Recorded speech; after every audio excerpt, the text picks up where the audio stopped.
EPAWA meteorologist Bobby Martich here with your outlook for May 23rd, 2023. It is Tuesday. We do not have a daily forecast sponsor currently for Tuesday. There will be a new one here starting in June in 2 weeks.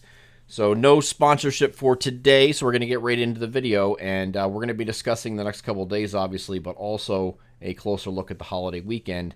Not going to go into as much detail as yesterday because I kind of laid the groundwork of what we're looking for this week. Now we're just looking for trends on a day-to-day basis and see how the weekend's going to shape up from start to finish, which is going to be Friday through Monday. Okay, we're going to do those, concentrate on those 4 days especially. So today being Tuesday, we're talking about partly cloudy skies. Temperature still warm, but seasonable for this time of year, near average. You will see a little bit of a haze again. I know you saw that yesterday. A lot of you noticed that there was a haze in the sky. There's some wildfires that are in western Canada, and you can see that here on the interactive map here from NASA that shows this. All these areas up here in parts of British Columbia, Alberta, and Saskatchewan, which is right in these areas here.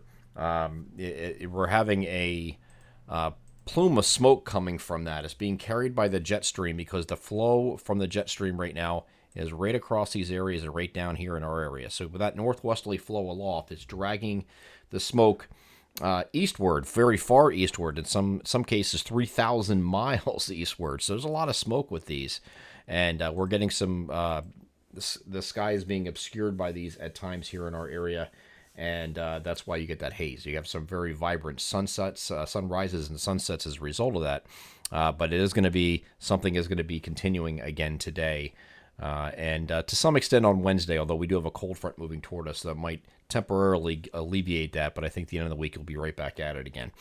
Here is today again, partly cloudy skies and then mostly clear overnight, sans the haze, obviously.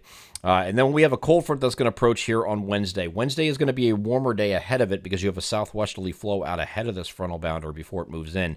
The best forcing is going to be up here over New England, so there won't be much precipitation, but our far northern areas especially might get a little bit of a brief line of showers moving through as this moves through, and that's going to be in the afternoon, late afternoon, and early evening. So let's get over the NAM high-res future simulated radar. Start this off at 2 p.m. See some showers, maybe even some thunderstorms across southern New York.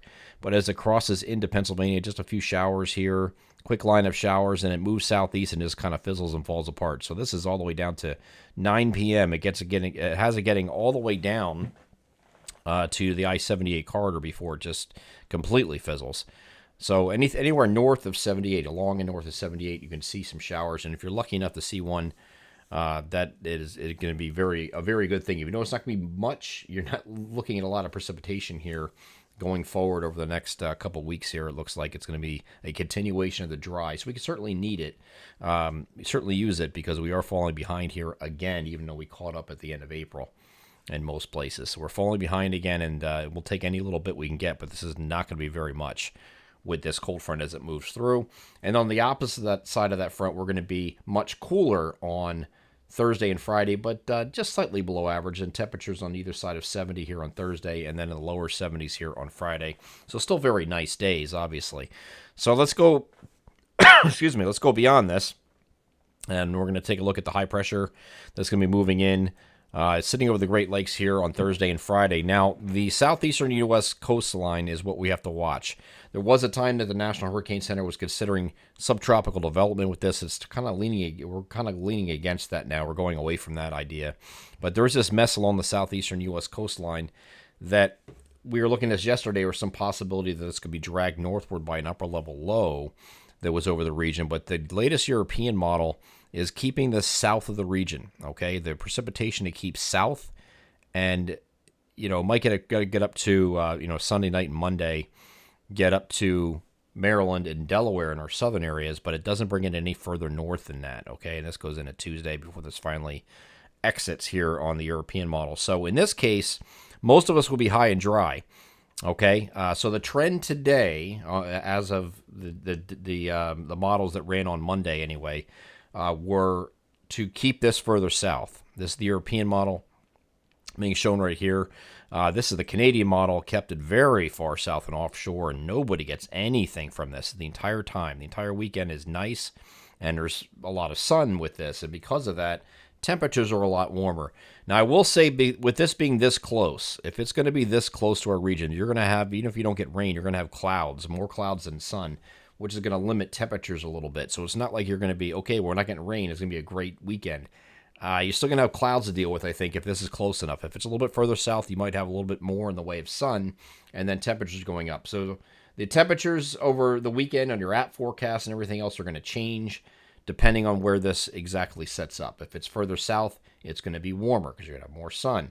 If it's a little bit closer to the region, like the European model suggesting here today, especially in that Sunday, Monday time frame, it looks like you could have temperatures stuck in the middle 70s. I mean, it's not going to be cold or anything, but it's still going to be cooler and not in the lower 80s if you have that cloud cover influence. So these are finely tuned details we're going to figure out later in the week. Right now, we're just following trends going forward. And again, Canadian model is a big swing and a miss from this. It doesn't have anything the entire 4-day period. GFS also did not have anything for the entire 4-day period, and it was doing the same thing that the others were, that the trend of the direction of drier anyway, or completely dry. The latest run of the GFS is now bringing this a little bit closer. Here's that system along the southeastern U.S. coastline. This is Friday night, moving into Saturday. It moves off to the north and again gets the rain up to Maryland and Delaware. It actually brings it into southern PA overnight Saturday night into very early Sunday morning. Very light though, not a lot.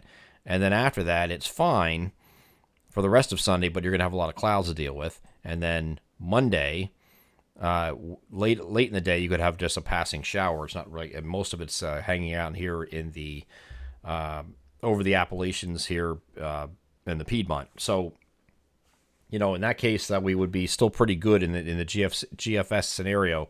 But this brings the rain the furthest north. So, even though the trends are in the right direction, just because it's what you want to see doesn't make it right. Okay, we still have to follow this throughout the week. This can completely reverse and go back toward a rainier solution again in subsequent runs throughout the remainder of the week. So we're going to continue to follow this each day and give you an update of exactly what it's doing, and then let you know each day where we're leaning once we get further into the week.